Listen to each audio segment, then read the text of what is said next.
Well, hi, good morning. Thanks so much for joining me here. Okay, what to do with this radio next? I think what might be kind of interesting is to try to get it to actually receive something, even if it's just a shop generated signal. And I already know the AM band appears to be working. Certainly sounds like it's receiving stuff, and it could just be that there is no broadcast signal strong enough to overcome maybe a little tuning problem or something like that in the radio. The shortwave bands sound dead to me so far. So why don't we try to get the AM side going, and in the course of doing that we're going to learn a little bit more about the condition of the radio and the like. So on that basis, I already have my signal generator here going. What are we at? 15. That's a little high. We'll put it down somewhere in the AM band here. Put it around 800, let's say. So there's a signal coming out. Strong. We'll cut it back. That's a modulated signal, so there's a 1000 hertz tone on it. Let's turn on the radio now. Looks like I no longer have the external antenna connected. There we go, radio on. Yeah, the light is on. Okay, startup looks normal on the dim lights. Give it full voltage, 122 volts.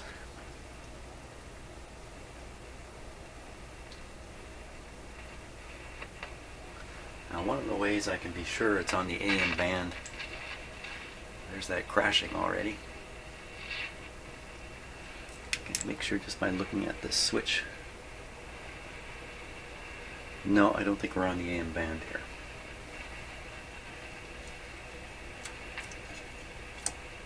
That would be the AM band. Well, it didn't make any difference at all. Well, that could be because I no longer have an external antenna. It's got nothing to chew on. Let's give it something. I'll put the external antenna back on. Where are you, radio? Oh, isn't that something? So all this noise we hear now is coming with the volume set at minimum.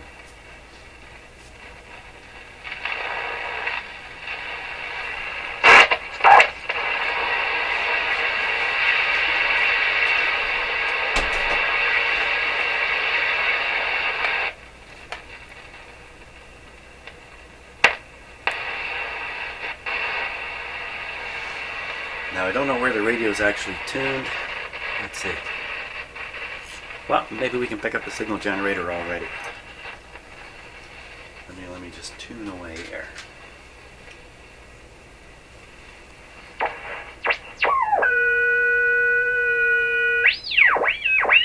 There it is already.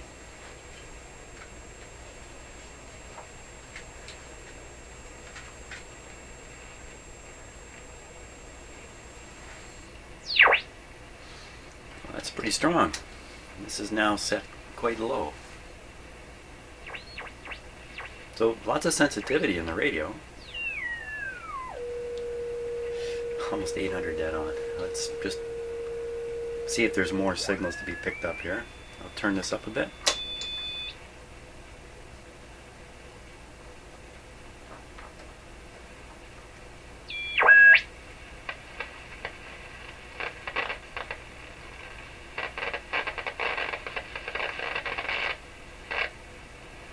No. Oh. So there's the IF. Let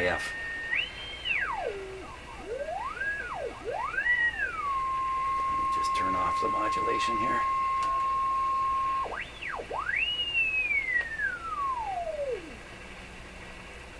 .450 according to this. I think it's supposed to be 455 or 456. I can't remember which one. Okay, so this radio is receiving. Why are we not hearing any radio stations? So the strongest station I can pick up here generally is 640. So let's tune the radio to 640.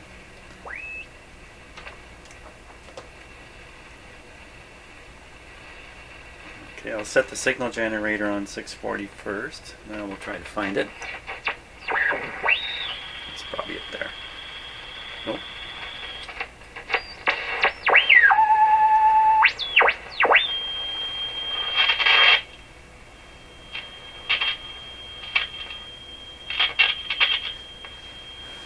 Problems in the volume control and the tone control here still.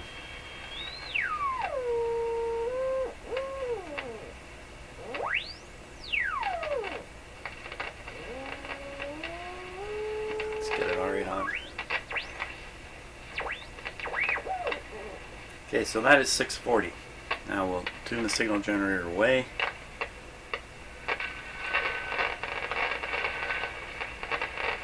Put on the external antenna.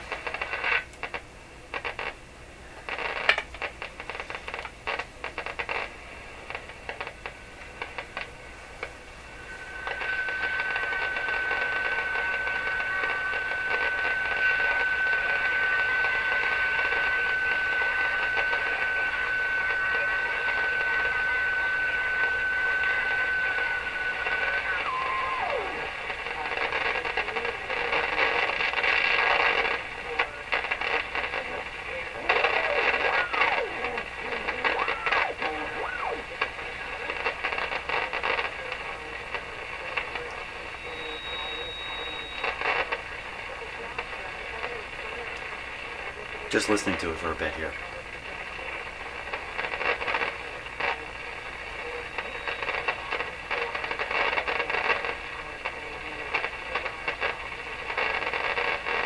Okay, I'm going to switch to a shortwave band.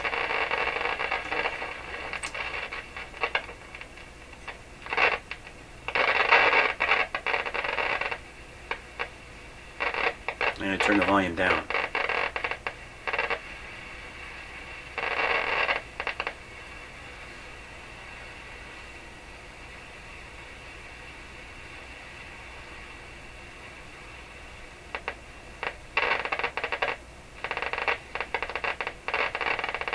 Tone control.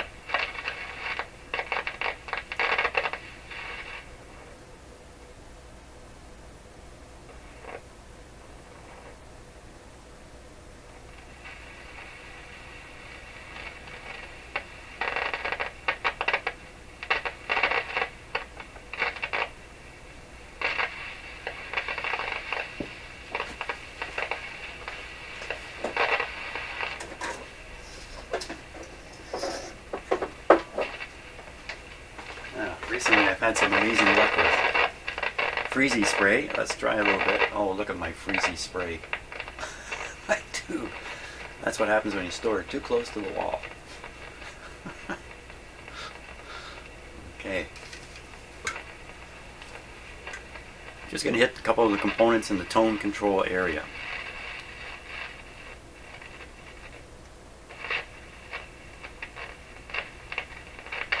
Okay, beat Crackling.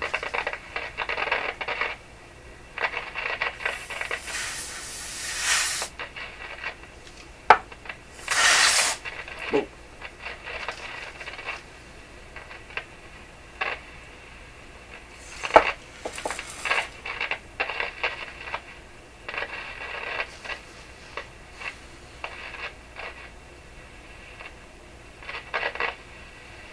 Well, I don't think that did anything. Okay. Let's try pumping a signal into a shortwave band just to see before we start drawing conclusions here. So we'll go to okay, so I think this is AM. Yep. Okay, first shortwave band. First shortwave band's probably what? 1 second here, I'm not sure what frequency is on the shortwave band, so let me just double check very quickly. Somebody show me shortwave band number 1.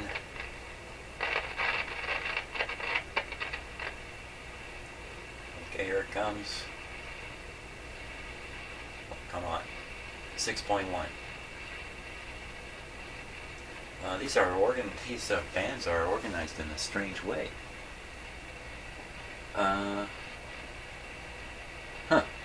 Okay, that can't be the case, can it? It's the manual's kind of suggesting you've got the bands in order as you might imagine, but the highest band is actually the very first one. That can't make sense. We'll assume it's around 6 megahertz. I'll pump 6 megahertz into the antenna. We'll see what we get.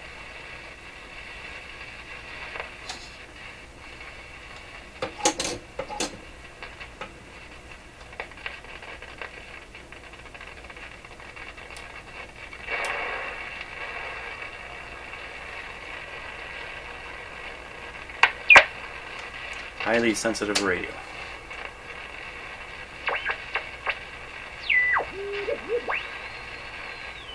It's almost exactly 6, which is nothing more than a coincidence. So again, this actually seems to be working fairly well already. Surprising. Except for those static crashes.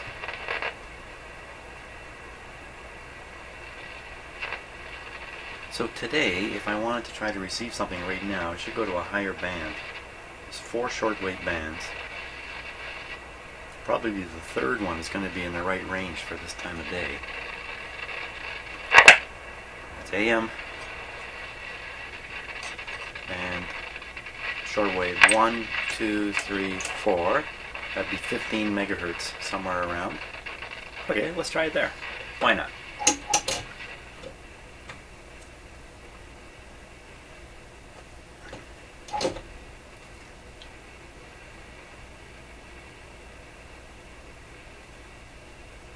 Okay, nobody home here. Let's boot it up. Now I got a very strong signal going into it. So maybe it's not this band. Oh. Anybody hear it?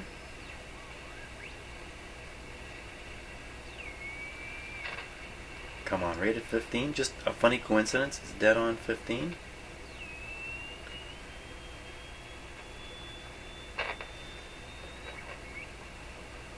No external antenna connected.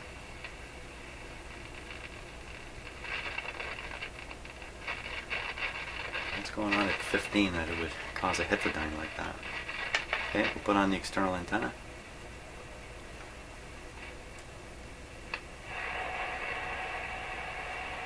Well, that sounds like a radio. Just turn the volume up higher.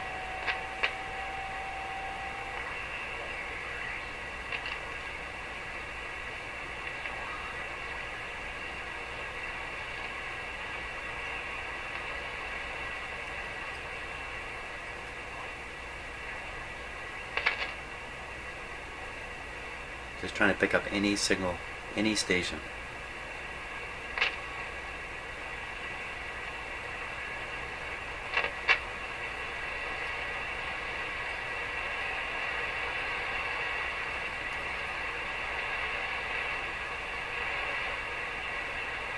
Okay, next band down.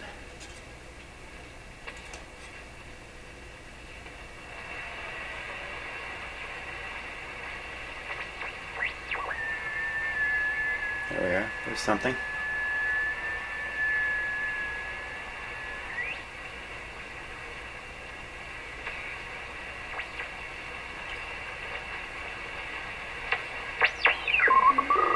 Haha, there we go. A little teletype. Okay, that's enough. That's enough. That's enough. That tells me the radio is working. It's just not working really well.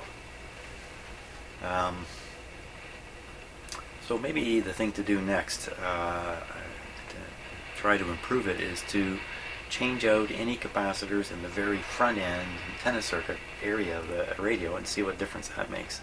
Okay, so we look at the front end for any capacitors that might be worth changing out. These are just paper capacitors I'm thinking about right now. So, you know, I see one like that. That's a 200 picofarad. I don't think it's paper.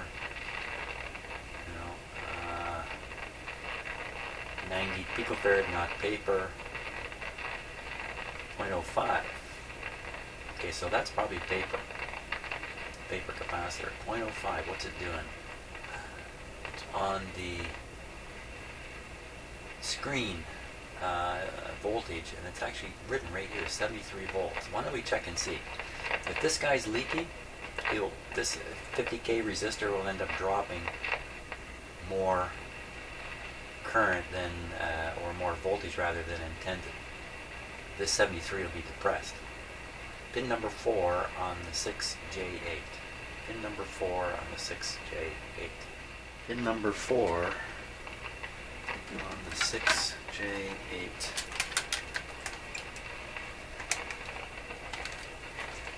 100, what did I say, 130 volts, 135 volts. 6J8 right up here.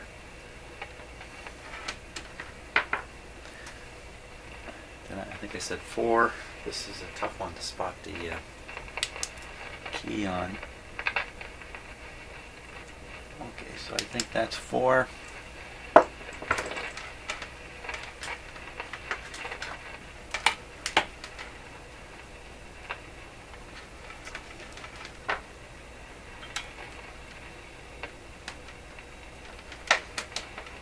Okay, pin number 4. I think this is 4. 1, 2, 3, 4.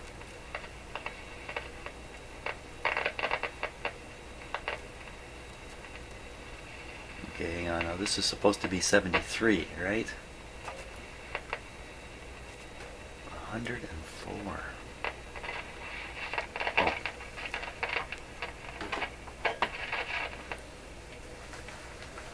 104. Okay, now everything is up on this radio, so let's try the plate. Ooh, the plate should be kind of obvious when I find it. There we are. 165 on the plate.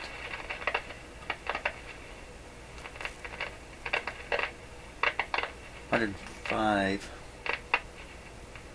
on the screen. 165. I think the plate voltage is supposed to be a lot higher. Let's go back and look again. It's 73 volts here. There's an arrow pointing up here. I don't know what the 30 is. 239. I'm at 160, way low. Very low voltage here would implicate this capacitor.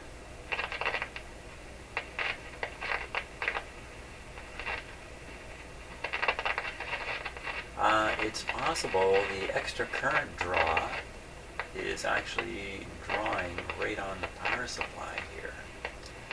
I don't think there's any resistors in the circuit. And we know this voltage is high, 243 coming out of here. So you know, I gotta get rid of this guy and this one. There's probably another one in here somewhere. Let's go after those. Okay, so first one's not hard to find at all. It's right up here by the J8 tube. It's right here. So we're going to get rid of this guy.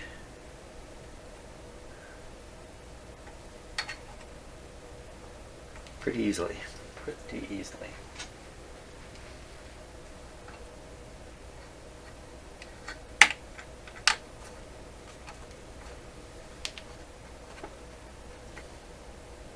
Unless they have the banded end to ground with an extremely short connection here.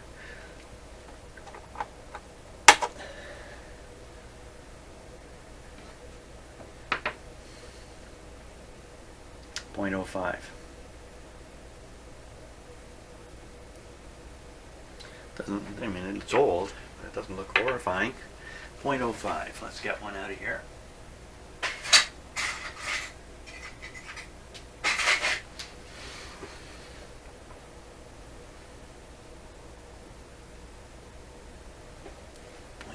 To ground.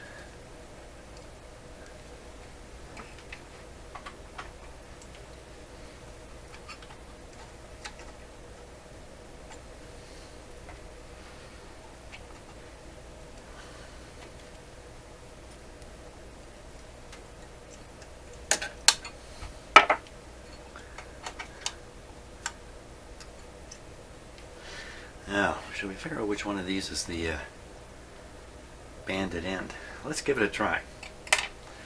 They don't indicate on modern transistors, but I had checked this out,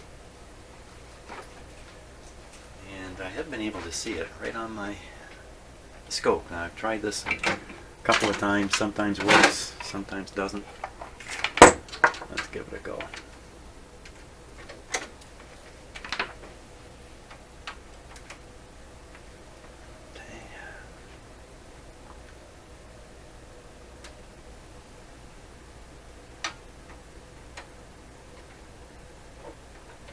Hello, where are you?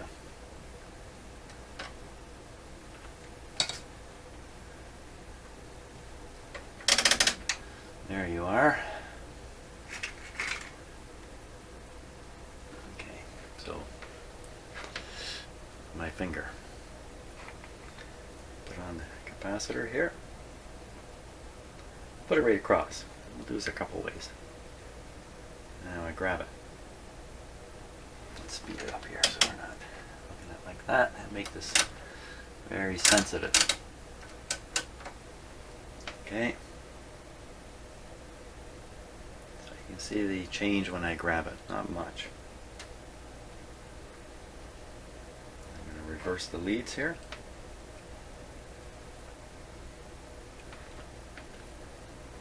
What happens when I grab it? Less. Would anybody agree to that? Interesting. I seem to... Sometimes I'm bumping the wires down here when I do this. Okay, let's flip it around the other way.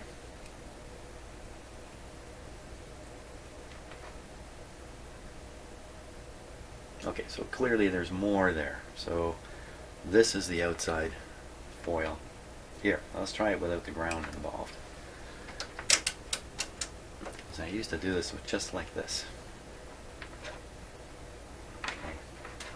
Here, put this down here.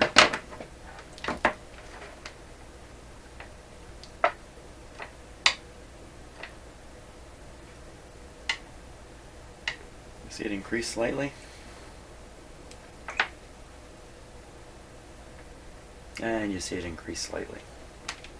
So I think putting the ground on is really the secret here.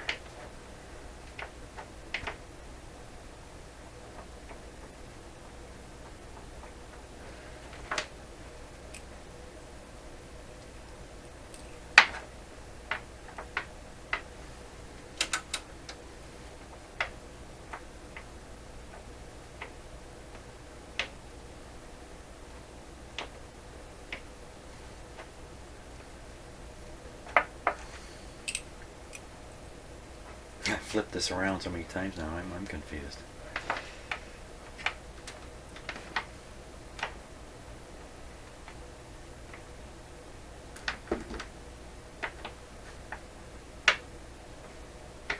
Well, it's clearly not making a huge difference, or I wouldn't have this much trouble.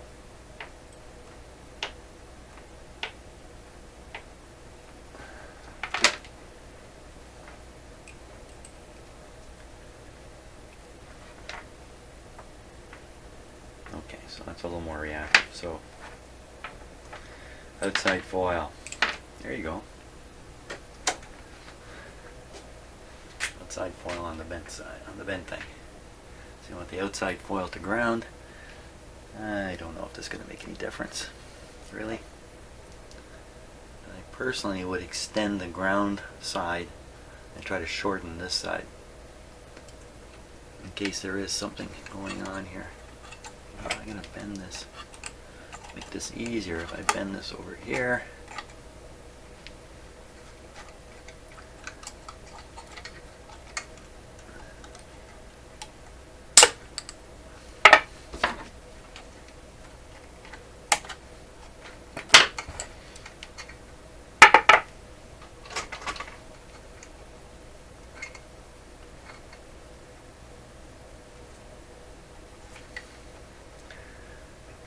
Now about the sharp sounds when I put my tools on my bench that get picked up by the microphone here very sharply and makes for unpleasant listening to the video. And I have a couple ideas in mind.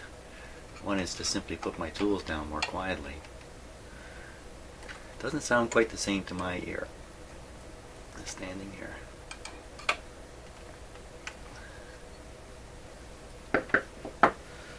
Okay. Not much wire left on the other side here.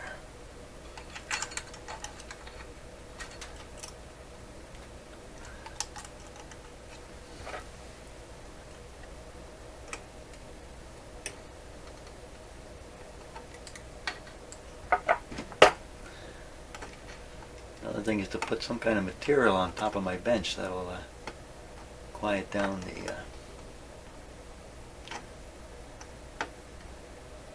quiet things down. Ah, perfect. That's good. That's very good.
Take a closer look at those guys.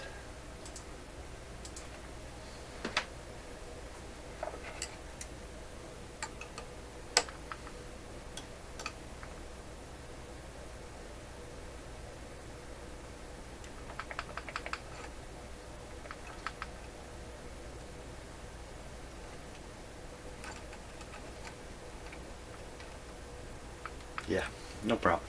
Good, one done. Number two. Got to jump back to the schematic. Let's keep going, and this will be the one I want to find next. Point 1. It's off this line. This is a wire running through the radio. This could be anywhere, but look, it's big. It's a big one. There's only one really big one in there, so I'll bet you that's the one. This guy here. Rounded on one end. Oh boy.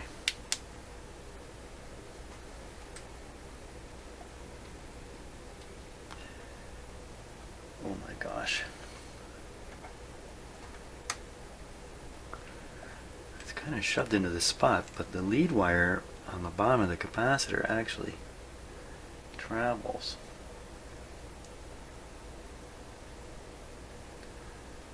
Okay, I think I got it.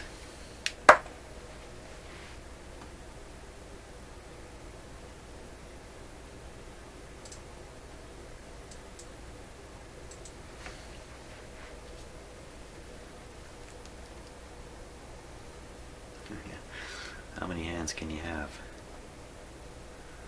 Not enough. So that big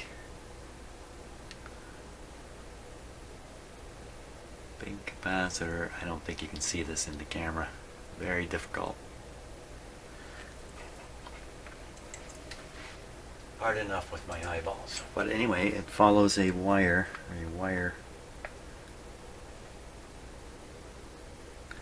down to a terminal, of course. Oh boy. I could relocate this over this way now.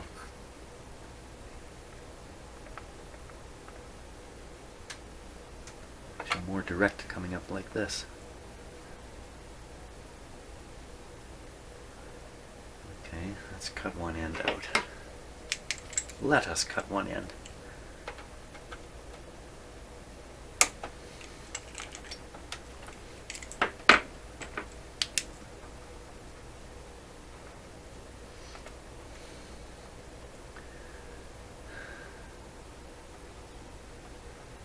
So I'm going to cut this and leave as much of the lead wire there as I can. Wow, that's going to be tough. I don't know if I can get a cutter in there.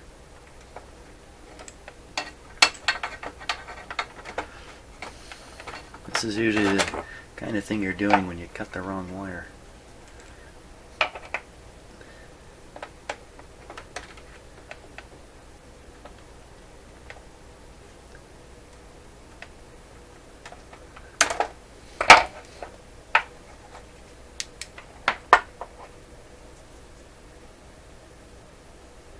.25, it's a different size. Uh-oh, this isn't the .1. 0.25. Okay, so what did I just cut out of there? A bigger one, yeah. 0.25. Let's go find it. 0.25. Point. There it is. 0.25. Well, it's involved with this grid too. Okay, well, we know where it is now. Just as well to get it out of there. A 0.25. Okay, I've got some flux right on this lead here.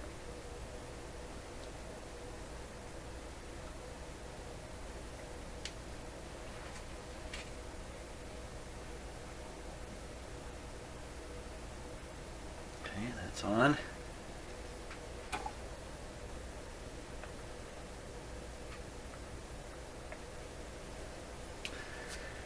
Should probably crush that little coil spring thing I did there. Let's see if I can.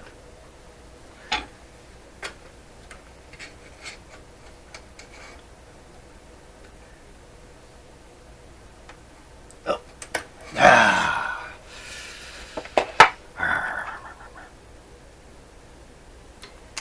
Yeah, I was kind of afraid that that's what would happen. I would pull it off while I'm trying to crush it. Get back on there. Okay. We're just going to have to solder it like it is.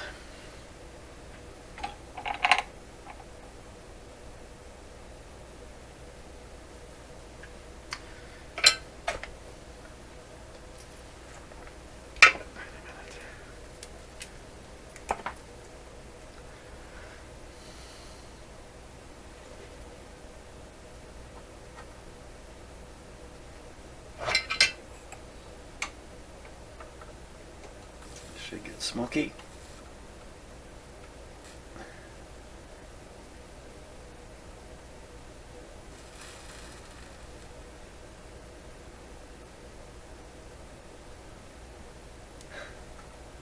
Well, I'm kind of guessing as to what's happening down there.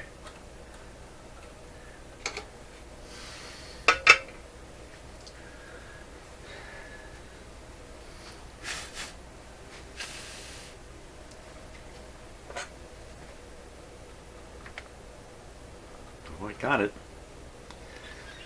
Okay, now this end.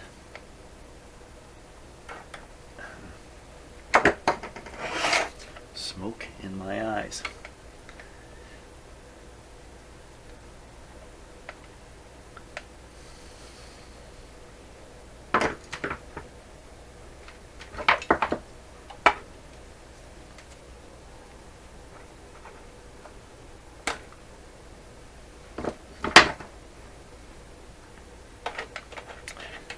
So in terms of the size of the mistake I was making here, it was significant.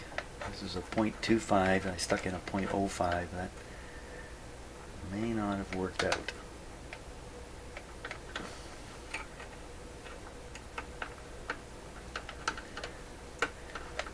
Seems like if there's any chance for confusion, I can find it.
sort of.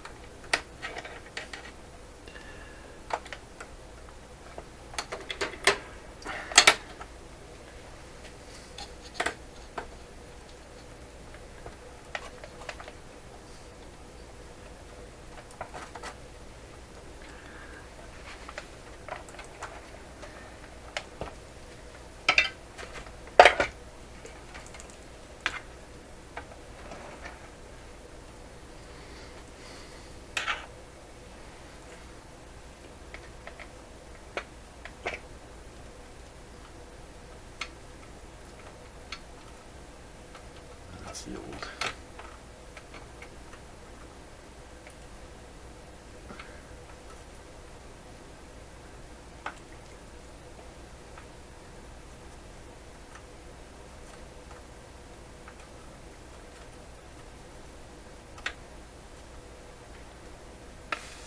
I don't know.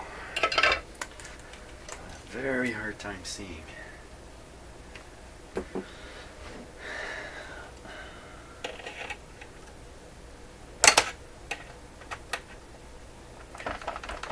That's got it.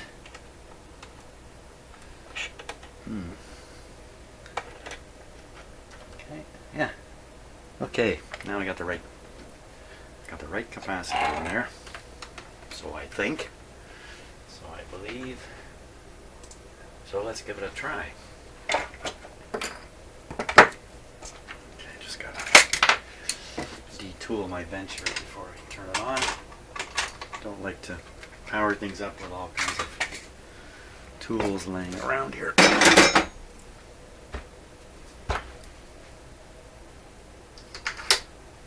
Okay. What difference has this made? Probably nothing, really. Nothing we're going to notice, let's put it that way. It's probably made a difference, but... Okay. We're all set. Volume down. Meter handy. External antenna connected. There we go. Okay, dim lights. Dim lights are working properly. No smoke, no scary sounds. Full volume, full voltage. So we're hooked right up to the generators in Niagara Falls now.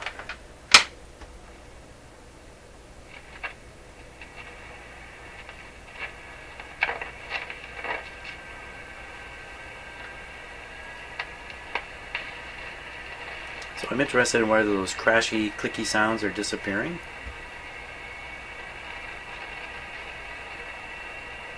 Seems quieter, doesn't it?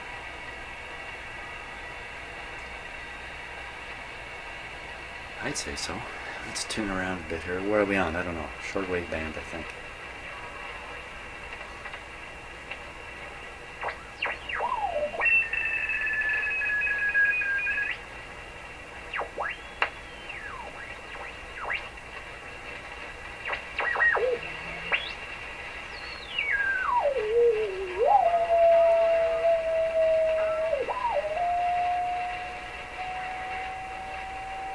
Something there.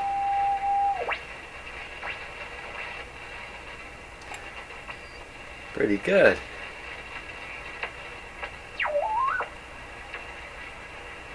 Now some of that crashing can just be coming in on the antenna. Well, that seemed to make quite a difference.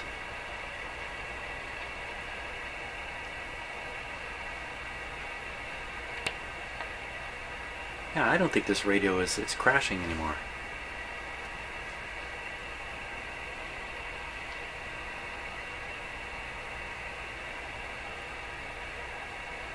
Let's try another band.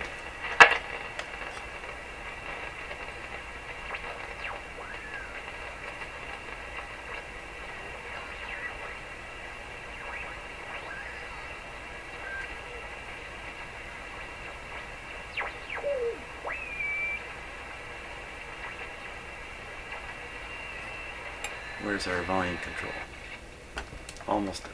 It's up quite a ways. That's full. So, still seems weak. I think we should have more volume coming out of it. Not bad though. Okay. I'm not sure we helped the AM band. That was the objective when I started. But I think generally we're helping the radio, maybe all bands. Good. What's left? 1, 2, 3, 4, 4, 5, tone 1. 5, there's probably a couple more hidden in there. 4, 5, or 6 more capacitors to do. So far, so good.